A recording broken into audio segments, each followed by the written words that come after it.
Welcome to Adventure AI, a D&D podcast. I'm your host, Alex the Language Lord. In this episode, the humans are going to share their thoughts on ethical escapades, the final exam. All right, Alex, thank you for that introduction. And audience, thanks for being with us as we went through this whole season of the final exam. So, guys, let's just take a moment to kind of go through what happened over the course of this whole thing. Why don't we first start just talking about the actual play and how that went, and we'll go around the room and kind of just share our thoughts. So why don't we start with our newest guest, Ryan, newest to the Adventure AI family. Just tell us your experience playing with us on this show. Yeah, so that was a lot of fun. I had a blast playing with you guys. The concept to me was intriguing. I took it pretty seriously. I studied a little bit. Yeah, tried to read up on. You learned a new instrument. I took classes on the jaw harp. You played a class you've never played before. Yeah, I really try things out. I've kind of every time I have a chance to play, I want to try a different class at least until I get my feet wet and everything. Yeah. It was. You're having a hard time shedding that accent, aren't you? A little bit. It's going to be with me for a while now. That's kind of growing on me. I kind of like it. But it was a lot of fun. It was fun to play a character and then kind of get lost in what I thought he would do, as far as how he would attack, how he'd approach situations. Especially enjoyed the thought that came to see if he could make the bridge into a giant jaw. That was awesome. Yeah. I love that was cool. Well, let's just try this, see what it works. And then it worked out really great. And I was like, oh, well, that was awesome. So it's just another layer of play that's been really fun for me. Awesome. Maddie, your thoughts, just general thoughts on this season. I always like adventures that are not the more conventional of like dungeon crawl or fighting a dragon. So it was kind of fun to have that extra layer of the ethics class, which is really fun for me in D&D because I'm a bit of a murder hobo, which I'm in real life as well. Okay, hold on. I tend to play a lot more chaotic neutral characters, and so it's fun to be like, no, if we're going to pass the class, we got to do the right thing. Which I would have left that village to burn. I don't care. Normally, yeah. In real life. In game. Shadow people. Awesome. Yeah. Tyler, just real quick general thoughts. Oh, man. I think like the first thing that comes to my mind is this is probably one of the funniest ones we've done so far. The premise was fun. I really liked being a virgin. Yes, it's an experience I haven't been able to experience in such a long time. Let me just humble brag. I'm married for a long time. Anyway, I think that a couple things for me is like number one, doing the character creation first was like a huge shift in like how things kind of worked, and I think we should probably do that just more from now on. I don't know. We'll probably both. The whole premise was great. I think there was a lot of really interesting turns. I have not listened to. I don't think any of us have because I haven't posted it yet. We have not listened to the like post character creation prep episode. Right. So I'm like really really curious about what you had and what was created like between, because I know you and I have talked about like where. Between like character creation and the DM prep, and when you get to that point that even after DM prep, sometimes like a few things will come to you and we don't always get everything on tape or recorded, which is fine. I get that. But I'm really curious what happened there and kind of where you got to the direction. I don't know. I feel like every situation was just like not what I expected it to be. I guess with the exception of maybe like the first one to some degree being like, oh yeah, so an ethical dilemma, and the other one's like, okay, well this is kind of a dilemma, but like I don't see how we can win this one, right? So I'll let you know when we did the DM prep, I had it give me Alex. We can call him by his name, Alex, right? Obviously. Alex had him give me 3 different encounters, right? And I knew I wanted the last encounter to be where the cultists bring in the whole sacrifice thing. That was the whole thing. So 2 fake encounters leading up to a big one. I wanted there to be like a big fun twist at the second end. that what's his name monk showed up in the tea house, I knew Kalen Vesper were gonna make an appearance. I was like, my character doesn't know this, but Maddie Triggs knows. Yeah. So, but that wasn't part of the thing. So I had the cultist thing there, and then I worked with Alex trying to come up with a big twist, and the big twist was Duskshaper being cultist as well. And I was like, okay, that's cool. But that was Alex that came could up with be, that. Yeah, that could be a fun big twist. And so that was laid in there.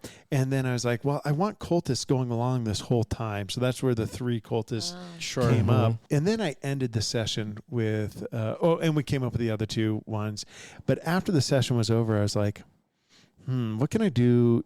What's a bigger twist? Well, what if this whole thing is just for Lucius? The one guy we hate. The one guy that we all wanted, and having him rescue. I think I did want Lucius to be changing sides at the end. I think that happened in the DM prep, but Lucius having this whole thing just before his test came afterwards.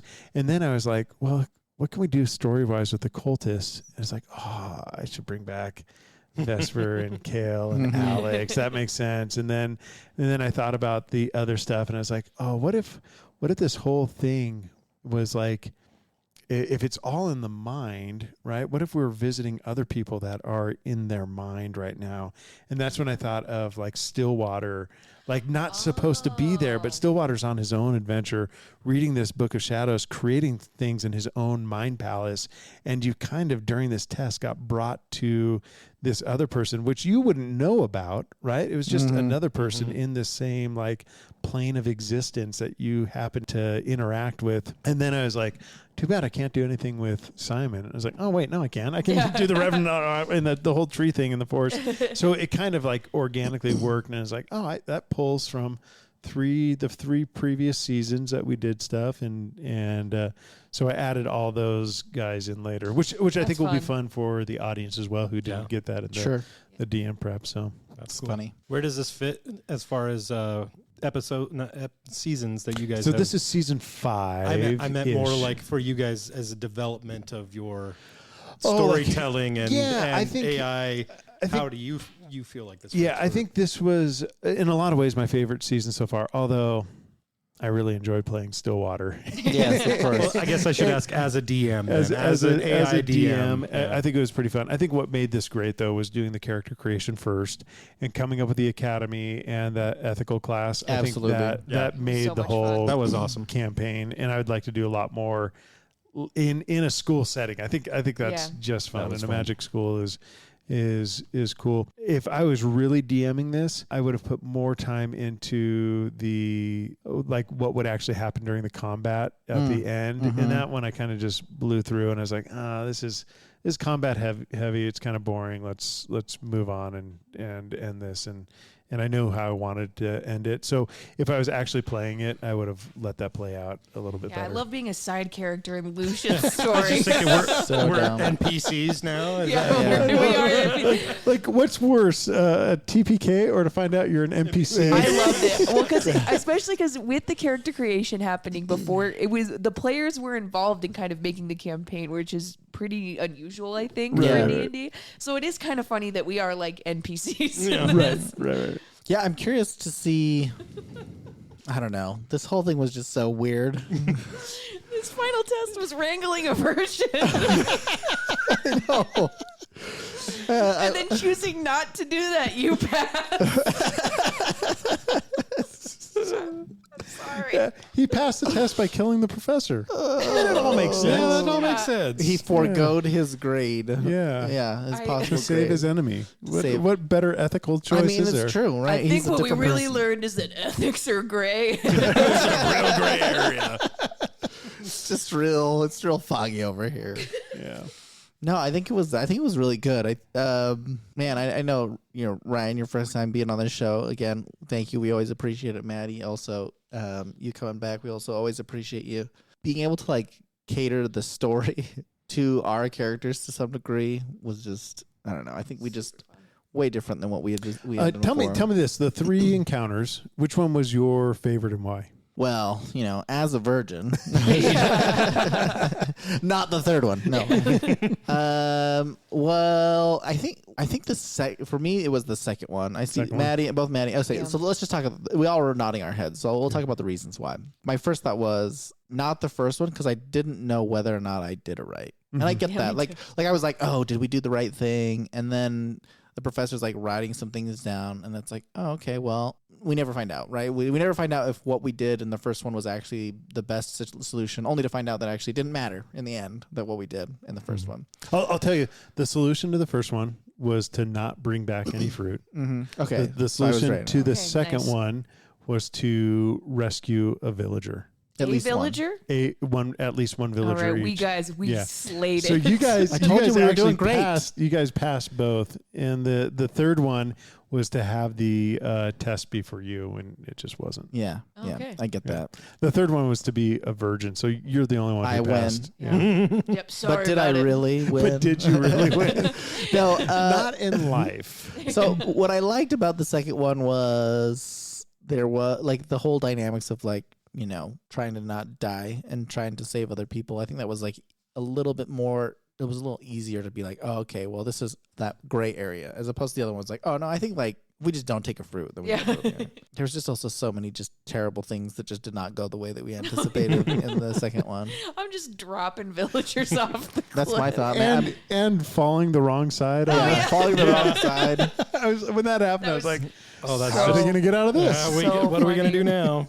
Maddie, I don't know. What are your thoughts on the second one? I thought it was also fun because there was a lot of like more creative options. Because I, as the barbarian, I wanted to just run in and start swinging my axe around. Yeah. Whereas that ended up not working, and so I had to do other stuff. And so that was always fun to try to think of like outside the box. They're always really fun encounters for me. That's kind of what I was thinking too. I mentioned before, just being able to let's play a crazy idea here. Let's see if this works, and having it come to fruition. I was like, okay, that worked pretty well. And then being able to charm other people, and like I've never played a bard that has been able to have an effect on other players in such a way that it stops them from doing what they're doing. So like I kind of like that.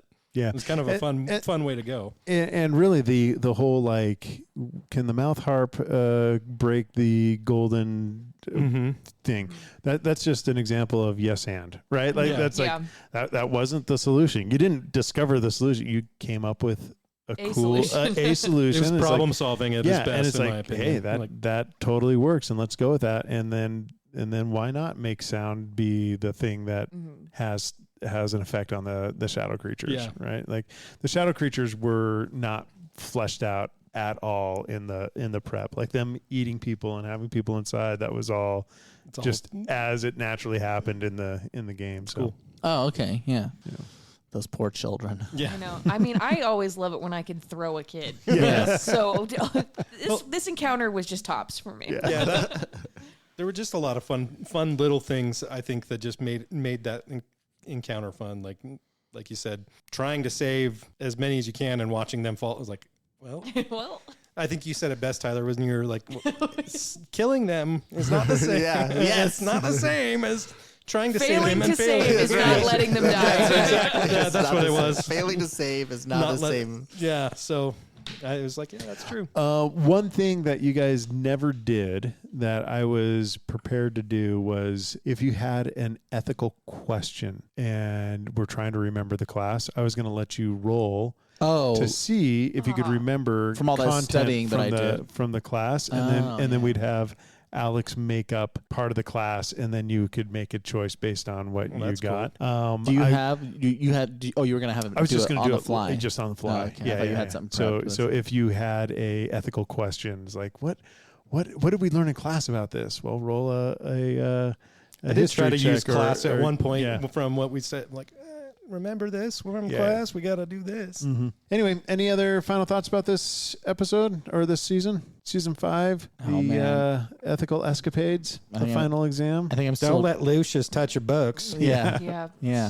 And don't let Tharvok get touched. And spitting on Lucius had not as many consequences as I anticipated. I did like the possession. There was a couple times where that was like really annoying, but in a good way, in terms of like flavor text or whatever, if you will, for like, oh, hey, like, oh, let go. And I was like, oh, yeah, this is a great idea. See ya.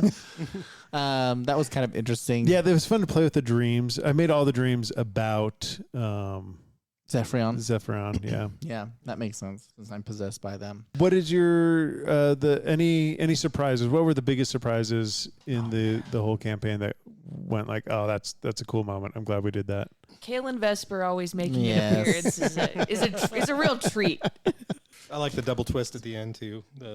Because I kind of bought into now we got to fight our way out of this. This is it really is the cult thing. We're gonna get screwed up by the professor here, so we got to fight our way out. And then having it not even be our test was like, oh yeah, well, because my character had taken the tech class 4 times, and so I was just like, wait, this is what?